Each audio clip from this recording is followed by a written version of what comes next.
Now, just to make it clear, I don't think Marth is better than Lucina. I do think Marth could use a few buffs on maybe his sour spots or how much better his tippers are, but I don't think he's nearly as bad as I've been seeing lately. I've been seeing people put him super low on tier lists, when I think he's a fine character overall, and I think there is definitely some fundamental advantages to just being Marth.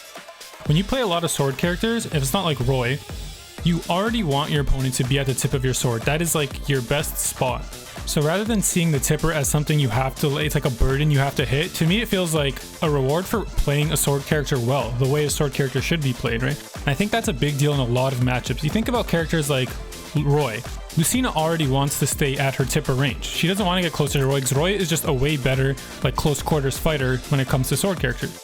So I think although Marth has his issues, you know, a lot of people talk about the sour spots, some of them are unsafe on hit. I'll go over Marth's frame data a bit to show that a lot of the soft spot is actually fine on block. I think people over exaggerate that a lot, but yeah, let's get into that.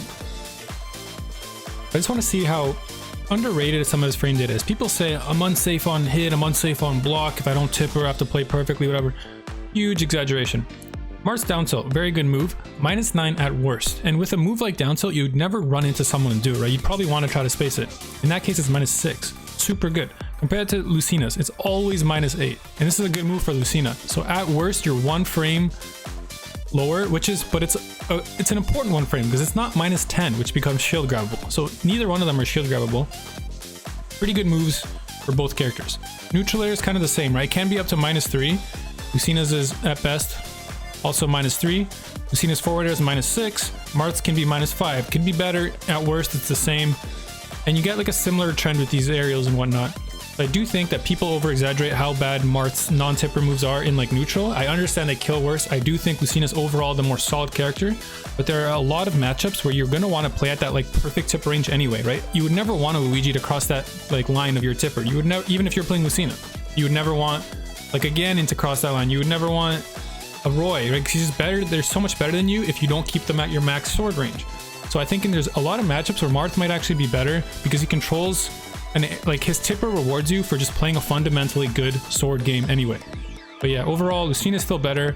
People are sleeping on Marth. He's not useless like I've been hearing these days.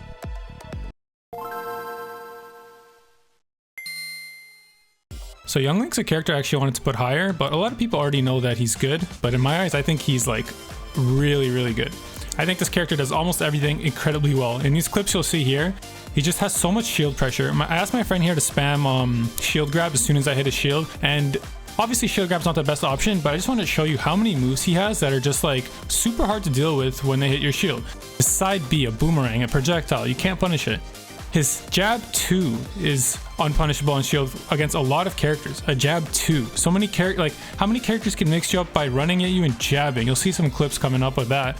And I'll go into the frame data itself in a second. But yeah, I think this character does like everything. The only issue I have with him is his recovery. If his recovery wasn't your typical Link recovery, you know, if he had like older Link's bomb recoveries, this character would be like top tier in my eyes. He's a little easy to gimp for a character that's supposed to be really good. But other than that, I think he has everything. He's got good movement. He's got really good shield pressure, good offense. His kill confirms are coming along. When the game first came out, everyone's like, oh, this character can't really kill. He got a few buffs that helped him out, and then just Young Link players themselves have just found so many more ways of killing, so many more confirms. His ledge trapping's getting way better. It's just, this character to me is like at his peak will be like a top tier. And yeah, we'll just see how that goes. But yeah, let me get into the frame data really quick so I can just better show you what I mean. Okay, on to Young Link. I showed a lot of the clips already of the moves I think that are really good, but let's go over the frame data really quickly. So jab 1, -10 on shield. It's not the worst. A lot of characters have a hard time punishing that. Jab 2, so many characters cannot punish this. Like obviously Game & Watch and whatnot can. Don't just run at them in jab 2. But a lot of characters, unless you have a 4-frame fair that's like good at catching people right in front of you out of shield, you won't punish this, right? So he can mix up a lot of characters with a jab 2. It's kind of like unheard of. Down tilt, same thing, -7, depends where you space it. Rest of his moves are all right, like not the worst. But look at these. How many characters have multiple moves that are -2, -3, -2, -3? Like that's crazy. Like the only one that comes to mind is Zero Suit and Mario. I'm sure there are others, but it's like rare. Like he has so much pressure, and he's a zoner. Like he doesn't have to be a zoner. That's kind of my point of why I think he's super underrated. -4 for a side B. It's crazy. It's crazy. And like these stats are super good, right? Minus 88 weight, it's not the best, but it's like, you'd expect him almost to be like in that chic Fox weight, because he kind of does so much. You'd think he's like easy to kill, but well, he is because of his recovery, which we talked about. But his weight, it's not bad. He's heavier than those kind of characters. Initial dash, really good. Anything over 2 is like, love it if your character has that, you know? Kiss the fingertips when you see that. And then yeah, he has like the 9-frame startup of up B at a shield. His like zoning game is super good, but those are the things everyone already talks about, right? I think a lot of his stats and like his frame data, it's like slept on. He can do a lot. As I said earlier, the only thing I think is bad about him is his recovery. Even then, at least he has his Zaire to kind of mix it up. But I think this character is amazing.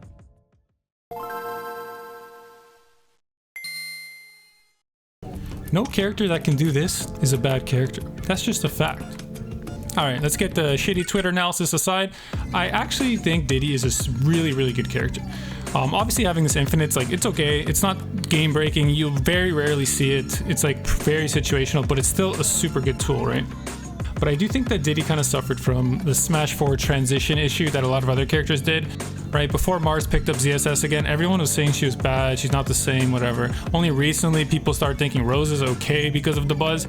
But Zero never came back, right? And although it doesn't take one player to make a character, it very often happens, right? If Leo never picked up Joker, we wouldn't know how good Joker was. And I think Diddy kind of has the case that his best representative just stopped playing the game. Would Zero be super dominant if he picked up Diddy again? Who knows? Like, obviously it's hard to tell, but I do think if a player as good as Zero committed to Diddy, we would see what this character can really do. I want to get into some of his frame data to show why I think he's like an absurdly solid character. So let's get into that. Okay, so on to Diddy's frame data. I think this character has really good moves, right? So the down tilt -8, it makes him so low, it's hard to punish with like fairs. You need like a scooping up smash or up B. Neutral air being -5 on shield. And just overall, it's just a better move in this game by far. In Brawl, you could auto cancel it from short hop fast fall. In Smash 4, they took that out. And then they added it back in this game, and it feels like he has so many combos off it. I feel like this move in general is just slept on. It's really good. Fair's just a good move for like walling and whatnot. Back air -3 on shield, unpunishable against most of the cast. Just a good move in general. It comes out really quick. Up air 4-frame startup, decent arc. These moves all kind of got buffed in a way, except okay, so the one that people talk about the most is that when he pulls a banana right to down B, it takes way longer. Like the arc is bigger, which is a nerf, 100%. I'm not saying this character is as good as he was in Smash 4. But if you look at the actual frame data, almost all these moves got buffed. I think like the up B comes out 2 frames faster, neutral B comes out 2 frames faster. Monkey flip, which is already like an amazing move. Like one move that mixes up between movement and being a command grab or being like a super hard to challenge hitbox, and they buffed it how fast it comes out. Like it's good. Like he has some good stuff. He's got some good stuff. People sleep on him because of like the nerfs he got from Smash 4, but they don't realize he's also been buffed in a few ways as well. His initial dash is crazy. I've just talked about this with Young Link. Having a good initial dash to me in this game means a lot. At a shield game, up smash, 5 frames, really quick. I know sometimes people fall out of it, but it's still a good option to have in this game where shield pressure is kind of like scary. And the other big one is the buff to his up B. So when Diddy first came out, I thought he was okay, but his up B just sucked ass. Like you'd feel like you were dead no matter what. They hella buffed it, and now that it's like an actual good up B, that's not good, but he can live when he's off stage and mix it up with a side B. He could charge it and whatever. I really think this character is good, but people kind of just gave up on him because, you know, Zero doesn't really play. He kind of dropped him. He didn't like him. But I do think we'll see more Diddies in the future, and he will be scary.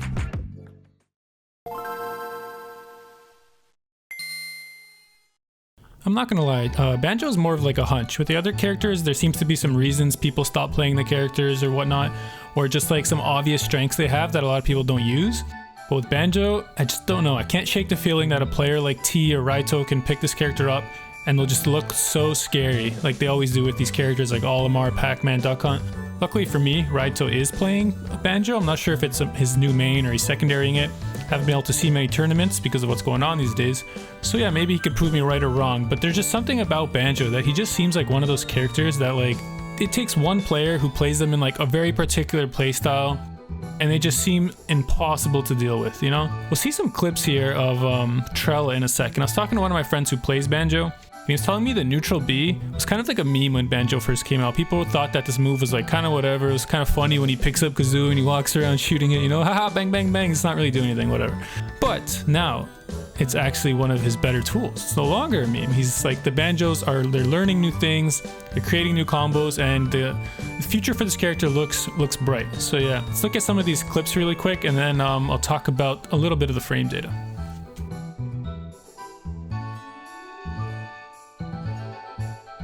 I did say that Banjo was just a hunch, but I do want to put some objective stats up here just so we can see some of the things that are like obviously good about him.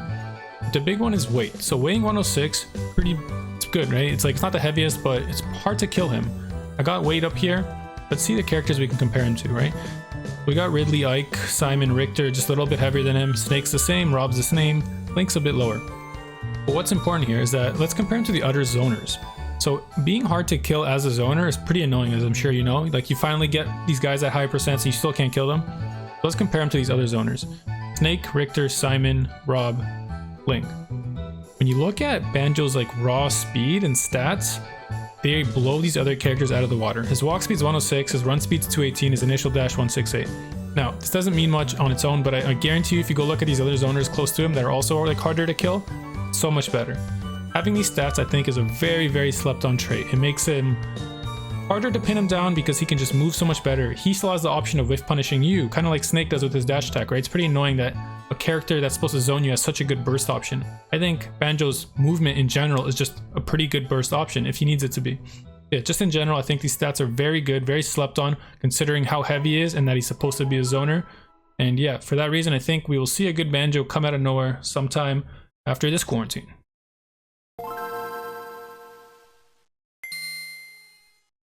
So I kind of hinted at this one earlier when I said that the buzz is starting to make people realize that Rose is pretty good. But I don't think she's pretty good. I think she is amazing. Amazing. Why did I say that with an E? I don't know. But she got so many buffs in the transition to Smash Ultimate that people just never talked about or didn't care about because all of her like bullshit pretty much got removed. And that's what people talked about, right? She can no longer just jab and take up half the screen with Luma moving forward. She can no longer kill you at 20 with like a rage up air. Yes, those are bad. But as a fundamental character, she got so many buffs that like no one talked about. I thought this character was good for a while and she's only been buffed, and the buzz has only came up with more and more tech since those initial days where I already thought she was pretty good. But let's also talk about the changes, right? I'm gonna go into her frame data and whatnot, but I wanna show you guys so many buffs she got that are a big deal when you look at them all together, but no one cared until now. And you guys are gonna start caring because this character's good, trust me. Okay, so let's move on to Rosalina and Luma. If you know me, I really like this character. I think she's really good. And you know, don't hate me for this. Don't click off the video, but I actually love playing her too. So let me talk about why I think she's good. The only stats I really care about here, like her frame data is super awkward because a lot of it matters. Does Rosa hit you? Does Luma hit you? It's not her game plan, right? To like pressure you with like really good frame data and whatnot. But a lot of the stuff that I think is good about her is here, right? So talked about this with Banjo as well, where her run speed and her initial dash are really, really good for a character who's like a wall. She's supposed to be able to wall you out, but her initial dash is so good that she can like whiff punish you. Plus she has a really good dash attack too, right? So she's good at whiff punishing as a character who wants you to come in at her anyway, right? It's like a really good combination. Her weight being 82, we'll talk about that more in a sec. And then the added shield stuff is like the big one for me as well. Up smash, pretty much up smash only. 8 frames out of shield, and it's a good up smash. It kills relatively early. It covers like way over her head. It's like a reverse Mario. She goes all the way back. Very, very good stuff. All right, so the big things with Roses, I want to talk about her changes. Everyone talks about the nerfs she got, which she did, right? She got a lot of buffs. People don't talk about them. They're good. First one, Luma respawns 2.5 seconds faster when she dies. You play Rosa, this feels like 2.5 hours, right? Like when you don't have Luma, it's just everything's so much scarier. So her coming back faster, big deal. If you send her out, she gets a bunch of buffs if you send her out. She takes less damage. She always faces them. That's all right. The dash is faster. Everyone kind of got these buffs, but the initial dash is way better. As I said earlier, I think this is a big deal. Another big deal, 5 units heavier, right? This isn't 1 or 2. This, on top of this, it just makes her feel so much more durable, right? You're dying later, Luma's coming back faster. Just feels better, you know? She feels like a more fundamentally solid character in a lot of aspects. These are some of the big ones, right? So a bunch of her attacks got buffed with damage, or they come out faster, like the jab comes out faster, down tilt deals more damage, F tilt deals more damage, whatever. The jab itself got nerfed quite a bit. If you played Smash 4 Rosa, you press that button non-stop and you probably won most of your games, and that's obviously worse. But a lot of the other things got buffed, right? Same with the aerials. I think her neutral air is way better in this game than it used to be. in the old game. She can auto cancel it off a fast fall, like way faster than the old game. It combos like crazy. Okay, one of the other big things that I wanted to talk about actually, the introduction of attack canceling. I'm going to show some quick clips of the Buzz doing this. It makes Rosa's like threat bubble, you know, shout out to Bubble Theory, baby. It makes it so much larger. You can kind of almost like send Luma out without actually committing to like hitting her neutral B, which takes an hour and you have to call her back. This is like some good tech that's gonna change how you play Rosa in the future, especially since the Buzz is using it more and more, kind of showcasing it. Luma shot, if you do want to send her out, comes out faster, send her back faster, all that. Star Bits is faster. It does more damage and the range is way better. It's actually a good move in Smash Ultimate, pretty shit move in Smash 4. Her up B doesn't when she 2-frames, she doesn't poke her head over like when she's about to grab the ledge. This makes her way harder to 2-frame. Like, let's be honest, you still can 2-frame her. Not that hard because she doesn't have a hitbox, but it was so much easier in Smash 4, and this is one of the changes I was talking about where she just feels more durable. She feels like a more solid character. Gravitational pulse faster, which is a big deal. You can kind of just throw it out. In this meta where you have Mega Mans and Pac-Mans just throwing shit at you nonstop, having this being faster and picking up the item automatically is a big deal in my opinion, right? She picks it up instantly. And her final smash cut, no, I don't who cares? This is another buff though. Everyone kind of got it. I don't know about everyone, but a lot of characters. And it helps Rosa so much more than it helps other characters. With most characters, it's just like, nice, I don't get shield poked anymore. With Rosa, it's like, nice, Luma lives so much more often now, right? She doesn't just get hit by all these random moves because now your shield actually saves her in a lot of situations. It's a big deal for Rosa, much more than it is for other characters.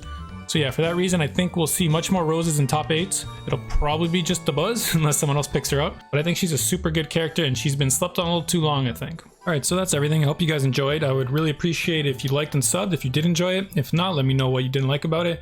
I tried to get more a little analytical. A lot of people just kind of talk about characters they think are better or worse, almost like kind of vaguely. Hope you guys liked it. Let me know if you want to see more of this kind of content. And yeah, have a good day.